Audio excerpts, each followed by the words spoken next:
इस वक्त की बहुत बड़ी खबर है। जम्मू के सांबा सेक्टर में पाकिस्तान की एक बड़ी साजिश का खुलासा हुआ है। सांबा बॉर्डर पर 150 मीटर लंबी और 20 फीट से ज्यादा गहरी सुरंग को बीएसएफ ने एक्सपोज किया है। बीएसएफ और जम्मू कश्मीर पुलिस के ज्वाइंट ऑपरेशन से इस सुरंग का पता चला। इसी सुरंग से नगरोटा में जैश के 4 आतंकी घुसे थे। सुरंग से कराची फैक्ट्री की बोरियां मिली हैं जिसमें रेत भरी हुई थी। सुरंग का एक छोर हिंदुस्तान में तो दूसरा पाकिस्तान में जाकर खुलता है। सुरक्षा एजेंसियों को शक है कि जैश के आतंकियों को भारत में घुसपैठ कराने के पीछे कोई ना कोई गाइड शामिल था जो आतंकियों को हाईवे तक ले गया। बीएसएफ और जम्मू कश्मीर पुलिस के मुताबिक नगरोटा एनकाउंटर में मारे गए 4 आतंकी इसी सुरंग का इस्तेमाल करके हिंदुस्तान में शामिल हुए थे। इस सुरंग का दूसरा हिस्सा पाकिस्तान में है। सरहद पर पाकिस्तान की बड़ी साजिश नाकाम हुई है और पाकिस्तान की इस साजिश के बाद जो सबूत सामने आ रहे हैं इंडिया टीवी लगातार आपको दिखा रहा है। बीएसएफ और पुलिस ने सांबा में ये सुरंग पकड़ी है। सरहद पर पाकिस्तान की ये बड़ी साजिश नाकाम हुई है। पाकिस्तान की नापाक हरकत के एक सबूत मिल चुके हैं। बीएसएफ और जम्मू कश्मीर पुलिस के मुताबिक नगरोटा एनकाउंटर में मारे गए 4 आतंकी इसी सुरंग का इस्तेमाल करके हिंदुस्तान में दाखिल हुए। 150 मीटर लंबी 20 फीट गहरी सुरंग में एक हिस्सा भारत की तरफ है तो दूसरा पाकिस्तान की तरफ खुलता है। सुरंग के अंदर और बाहर पाकिस्तान की बोरियां भी मिली हैं जिनके ऊपर कराची का एड्रेस भी लिखा है। हम सबसे पहले आपको सुरंग की गहराई दिखा रहे हैं। बीएसएफ के जवान जब सुरंग में उतरे तो इसकी गहराई 20 फीट से ज्यादा मिली। अंदर जाने लगे तो ये लंबाई बढ़ती गई। सुरंग के अंदर की तस्वीरें भी आपके सामने हैं। टनल के जरिए आतंकियों ने एंट्री की थी, भारत में शामिल हुए थे और सुरंग की चौड़ाई भी इतनी है कि एक आदमी आराम से इसमें घुस सकता है। सुरक्षा बलों के मुताबिक इस टनल को बनाने में आतंकियों की मदद किसी लोकल शख्स ने की है। बॉर्डर फेंस से 70 मीटर से दूर है मिले इस सुरंग के अंदर कराची फैक्ट्री के सैंडबैग यानी बोरियां मिली हैं। इंडिया टीवी पर आप यही तस्वीर देख रहे हैं। कराची का पता साफ नजर आ रहा है इन बोरियों पर। ऐसे में साफ है कि नगरोटा में हुए हमले में न सिर्फ पाकिस्तानी एजेंसियां शामिल थी बल्कि पाकिस्तान की आर्मी के बिना इतनी बड़ी सुरंग खोदना नामुमकिन है। बीएसएफ के जवानों को इस टनल के अंदर से पाकिस्तान की बनी हुई बोरियां मिली हैं। एक एक करके उन्हें निकाला भी गया और फिर टनल के अंदर जवानों ने एंट्री की। अभी तुम आगे जाएंगे खड़े होगे। यही अच्छा। अभी तो पहले मुझे ठीक करना है सर। देखिए वहाँ से ऐसे कटान लाया पूरा। हाँ है। ये देखो नेचुरल स्टेप है ये, है ना? ये नेचुरल है, मजबूत वाला कि जिसके ऊपर उन्होंने वेट रखना है।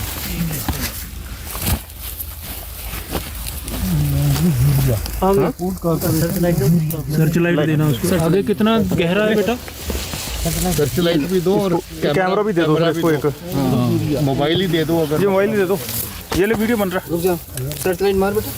सर्च लाइट पहले मार लो। चलो और ये वीडियो भी दे। अब देखिए बीएसएफ के जवान ने कैसे अंदर घुसकर इस पूरी टनल की तहकीकात की है। टनल के अंदर कई सीढ़ियां बनी हुई थी।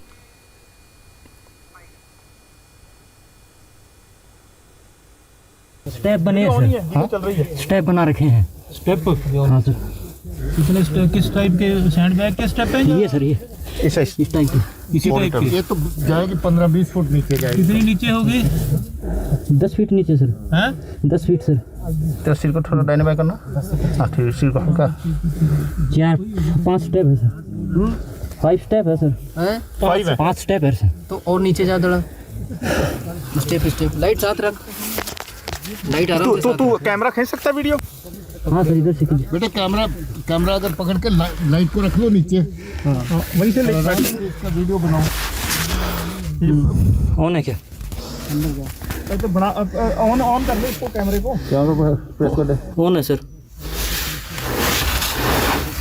वीडियो बना ले, वीडियो। तेरे को आता बनाना ना?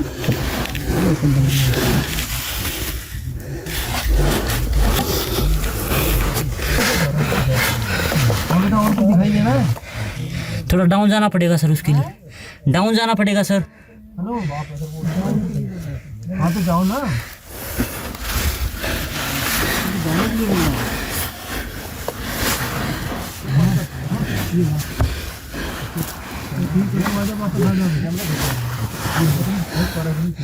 दिखाई नहीं पड़ रहा। प्लेन है सर आगे बिल्कुल। आगे प्लेन है, हाँ बराबर में है। हाँ मुरली, यस सर। वापस। Okay sir.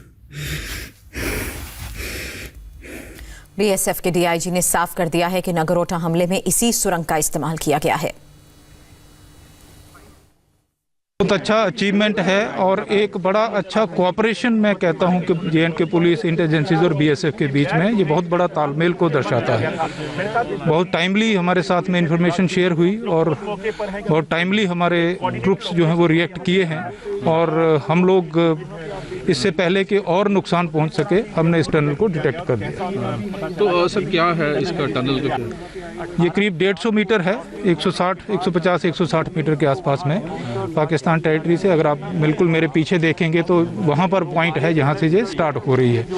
उसके पास में बाउंड्री पिलर नंबर 179 है, 189, उसके करीब 30-40 मीटर अंदर से ये टनल स्टार्ट होती है और यहाँ पर इसका एग्जिट है। तो अभी जो नगरोटा में जो मारे गए वो उसी टनल से वो हो गया है कि? बिल्कुल ये ही लगता है कि ये यहीं से क्रॉस हुए हैं और ये बिल्कुल फ्रेश टनल है, तो फर्स्ट टाइम यूज़ होके ये। तो कोई गाइड भी कर रहा था? हमारा मानना है कि ये इसमें कोई ना कोई गाइड जरूर इन्वॉल्व है जो इनको यहाँ से हाईवे तक लेके गया हुआ। Thank you. सुरंग की खोज में बीएसएफ के साथ साथ जम्मू कश्मीर की पुलिस भी शामिल थी और जम्मू कश्मीर पुलिस के डीआईजी का भी कहना है कि नगरोटा में मारे गए आतंकी इसी सुरंग के जरिए भारत में दाखिल हुए।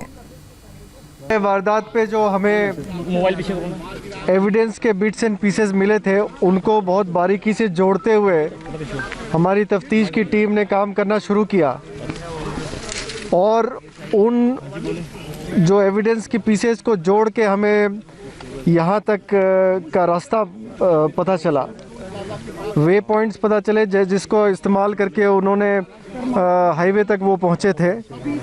तकरीबन 8:30 से 9 बजे रात को 18 तारीख के इनकी इस जगह से इन्फिल्ट्रेशन हुई है। ये इस टनल का इस्तेमाल किया गया है और 5 से 6 घंटे का वक्त इन्होंने लगाया है हाईवे तक पहुंचने में और उसके बाद वो वहां से आगे निकले हैं। 2-2.5 घंटे बाद वो वन टोल प्लाजा तक पहुंचे हैं जहां पे इनकाउंटर हुआ है। तफ्तीश इसमें जारी है और भी कई किस्म की टेक्निकल एविडेंसेस वगैरह आई हैं जिस पे और जाँच हो रही है। मजीद खुलासा इसके बाद किया जाएगा। मनीष हमारे संवाददाता इस वक्त हमारे साथ जुड़ चुके हैं। मनीष, अभी तक की इन्वेस्टिगेशन के बाद और क्या क्या जानकारी हासिल हो पाई? ये खासतौर पे टनल है, इस टनल के साथ साथ जो कोऑर्डिनेट्स मिले हैं, साथ में जो मोबाइल फोन मिला है, रेडियो सेट मिला था, उससे जो कोऑर्डिनेट्स निकालकर जो ओवरग्राउंड वर्कर्स और साथ में जिस गाइड का जिक्र इस समय सीनियर ऑफिसर्स ने किया है, दरअसल उसी गाइड की तलाश में इस समय मल्टीपल एरियाज में छापेमारी की जा रही है, रेड किया जा रहा है। कश्मीर के 3 एरियाज में इस समय जो कंबाइंड ऑपरेशन है वो किया जा रहा है ताकि जल्द से जल्द ये जो पूरी कॉन्स्पिरेसी के मेन मास्टरमाइंड इस समय सरहद के इस तरफ बैठे हैं उनका पता लगाया जा सके। ये पाकिस्तान का अभ्याल डोगरा एरिया है जो कि 8 सियालकोट इन्फेंट्री डिवीजन पाकिस्तान की पड़ता है, उसके अंदर है और पाकिस्तानी रेंजर्स में इसने अपने पीओपी के जरिए इन आतंकियों की घुसपैठ करवाने में पूरी मदद की और यही जानकारी इस समय सीनियर ऑफिशियल्स यानी दिल्ली आर्मी हेडक्वार्टर के साथ साथ नेशनल सिक्योरिटी एडवाइजर को भी सौंपी गई है। आपको बता दें कि सबसे ज्यादा इंपॉर्टेंट इसमें यह है कि जो मेन कॉन्स्पिरेटर्स हैं उनको पकड़ना, इसीलिए कश्मीर में अलग अलग जगहों पर अब छापेमारी की जा रही है ताकि जल्द से जल्द इनको गिरफ्तार किया जा सके। और ये सुरंग बनाने में जो हमें पता लग रहा है कि करीबन 10 से 15 दिन का समय लगा है और बॉर्डर आउटपोस्ट जो है पाकिस्तान की इसी एरिया के अभ्याल डोगरा के पास पे यहीं पर आतंकी आकर रुके थे और फिर उसके बाद यही यहां से आगे की तरफ निकले। जिस तरीके से वेपन रिकवर किए गए थे, 11 AK-47 थी, साथ में करीबन 10 kg के लगभग RDX GPS mobile phone radio set था, तो इससे बिल्कुल साफ है कि ये बिल्कुल सोचे समझे तरीके से इन्होंने पहले वेपन्स को आगे पहुंचाया, फिर उसके बाद इसमें UAVs का इस्तेमाल किया है नहीं, इसकी पूरी इन्वेस्टिगेशन की जा रही है। बिल्कुल नजर बनाए रखें, आगे की इन्वेस्टिगेशन के बारे में भी आपसे अपडेट लेंगे, लेकिन इस बीच बता दें कि 26/11 जैसी साजिश को फिर से रचने वाले पाकिस्तान की हर चाल बेनकाब हो रही है। नगरोटा से लेकर पुंछ और अब सांभा सेक्टर में हर जगह पाकिस्तान एक्सपोज हो चुका है। सांभा सेक्टर में पाकिस्तानी आतंकियों की सुरंग मिली तो कल सुबह पुंछ इलाके में पाकिस्तानी ड्रोन दिखा।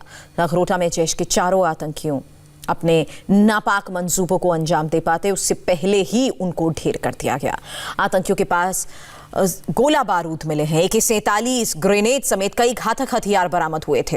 वहीं सांभा से लेकर नगरोटा तक पाकिस्तान के कई सबूत हाथ लगे हैं और कराची की बोरियों से लेकर पाकिस्तान की मेडिसिन तक मिले।